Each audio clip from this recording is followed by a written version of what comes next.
It's interesting.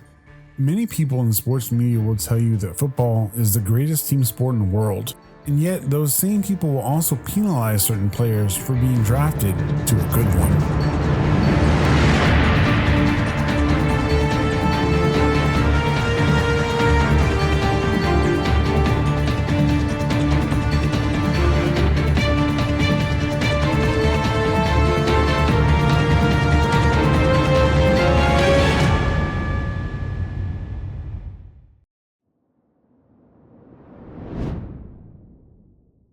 Patrick Mahomes, Lamar Jackson, Josh Allen, and Joe Burrow. These four men are widely considered the four best quarterbacks in the league, and for good reason. Patrick Mahomes is a 3-time Super Bowl champion.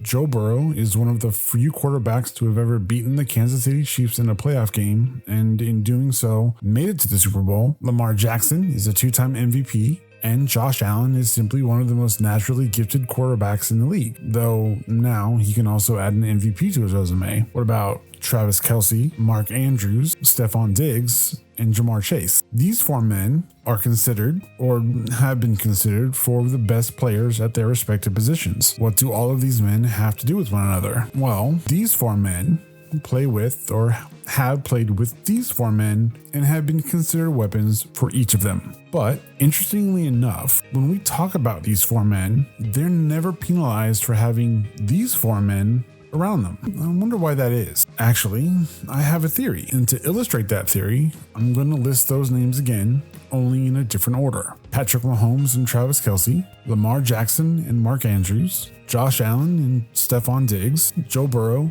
and Jamar Chase. And now I'm going to list some more names to compare them to. Brock Purdy and George Kittle, Brock Purdy and Deebo Samuel, Brock Purdy and Brandon Ayuk, and finally Brock Purdy and Christian McCaffrey. Now in the first example, each quarterback has, or had, one main target to throw to, one weapon at their disposal. That's not to say that they didn't all have secondary targets, and in some cases even more than two, but generally speaking, each one of them had a main target. Purdy, on the other hand, at any given time, at least in his first 9 games, if you really want to count the NFC Championship, didn't have just one main target. He had, if you count Kyle Juszczyk and Juwan Jennings, 6 different players he could throw to at any time, as long as it wasn't a run play. Well, why is that? But simply, that's what the offensive system was designed to do.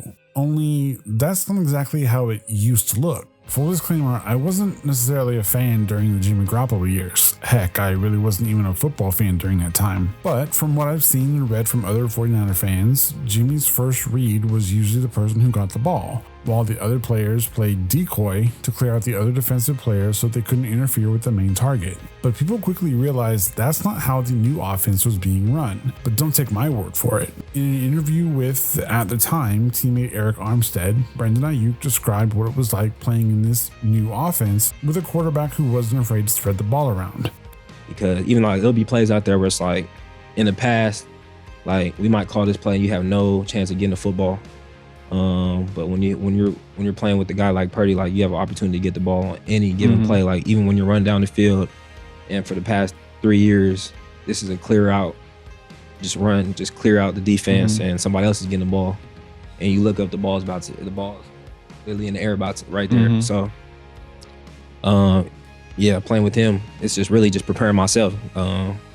Get ready each and every week to be my best self on Sunday, because I know he's going to give me the opportunity. And I think more than anything, that's what set this offense apart from some others, and why I think they were considered the best roster in the league. It was a team that executed one of the most complex systems and made it seem like any quarterback could succeed in it, because they didn't really have to do a lot. They just needed to play within it and not make mistakes. And so we've come to it, the dreaded system quarterback narrative. You see, Kyle Shanahan had developed a perfect system for any quarterback to step into because the team around him did all of the work, and a quarterback just needed to throw the ball on time and to the right target. So I have a genuine question that if you're watching this and would like to answer in the comments, I would love to see. What exactly is the true job of a quarterback? Is it to get the ball out as quickly as possible to one of the skill position players so that they can execute the play as designed? Or is it to make every single play by themselves? I'm genuinely curious about this. Now that may sound like a sarcastic question, but it really isn't. The reason I ask this is because a lot of the media likes to point out that Brock Purdy is simply a guy that gets the ball into his playmakers' hands and then they do the rest of the work. But I genuinely thought that's what a quarterback's job was. Or, before I get pushback, when a play breaks down, or no one is able to get open, then and only then should a quarterback either throw the ball away to avoid a sack, or in other cases keep the ball themselves and attempt to make a play off schedule. And by the way, I'm not including design quarterback runs in this only because at the time, while Purdy was able to show that he could scramble when needed, he was never going to be confused with Lamar Jackson or Josh Allen or even Jalen Hurts. So what does any of what I just said actually have to do with the main theme of this episode? Put simply, the team was being used as a way to explain away Purdy's success, and one team member in particular was being mentioned the most. That, of course, was Christian McCaffrey. It's no secret that once the 49ers acquired him, the offense got better. To say otherwise would be lying, and it would be a little disingenuous. But do you know what also would be a lie and a little disingenuous? To say that Brock Purdy also didn't have an impact after he took over as a starter. Now, let's be clear. CMC is one of the best running backs in the league, and he'd been a powerhouse ever since he was drafted into it. But one of the questions that no one in the media seemed to be asking every time he was brought up to discredit Purdy was this: if CMC was as good as people said,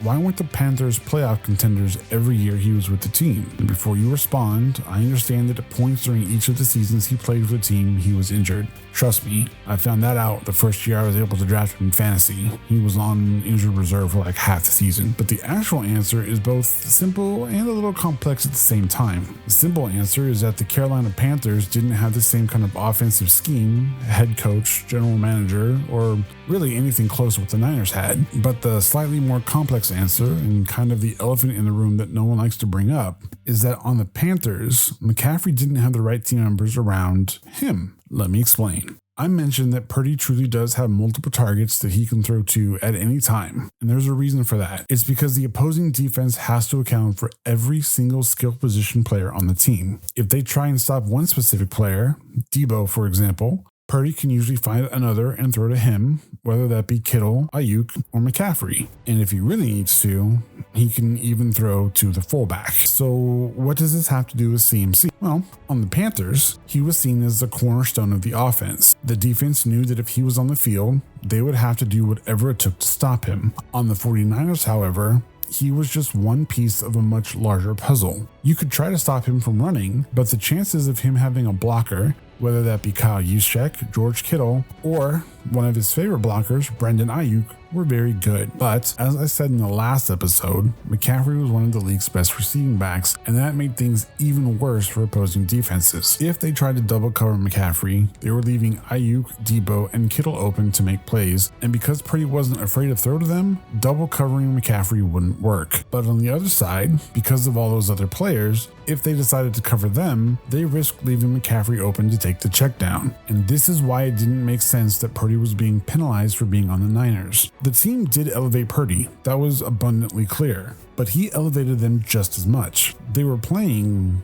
like a complete offense, one that was very tough to stop. But it was McCaffrey that was getting a lot of the credit because he did bring extra explosiveness to the team that seemed to be missing. And that became even more apparent in week 4 against the Cardinals. Now, as I've been talking, I've been showing highlights of the games from weeks 2 and 3. One of the things you may not know about those games is that in week 2 against the Rams, Brandon Ayuk suffered a minor injury to a shoulder that would keep him out of the game in week 3 against the Giants. And so it was this game that we saw him without one of his main deep threats. Now, many people will say that the Rams game wasn't one of his best, but the Niners were still able to put up 30 points, including a game-tying drive before the end of the first half. Purdy would drive the team down the field with 2 minutes left and tie the game with a quarterback sneak. Not for nothing, even the commentators mentioned that Purdy didn't need any extra assistance to get the ball into the end zone. Take that for how you will. Going into week 3, the Niners would be without Ayuk, and they would be going against a team that liked to blitz. In fact, according to Next Gen Stats, of the 39 dropbacks that Purdy took, the Giants blitzed him on 33 of them. And yeah, in the first half, that did indeed throw him off a little bit, but he settled down in the second half and made the Giants pay for blitzing him so much with shots to both Kittle and Debo, including that beautiful touchdown pass to put the game away. But it was in week 4 that the offense really looked dominant from start to finish. For his part,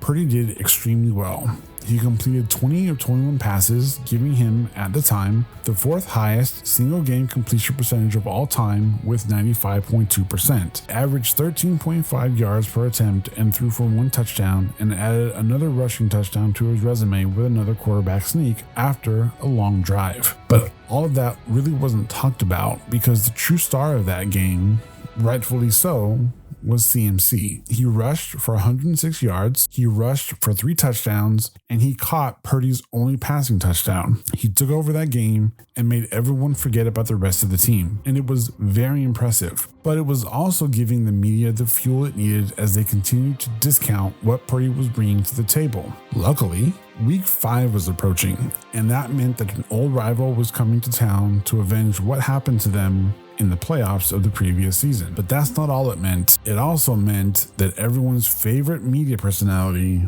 was going to be in rare form. And that's going to do it for this video. If you like this content, drop a like and leave a comment. To stay up to date, click that subscribe button and turn on the notification bell. Thanks for watching, and I'll see ya in the next one.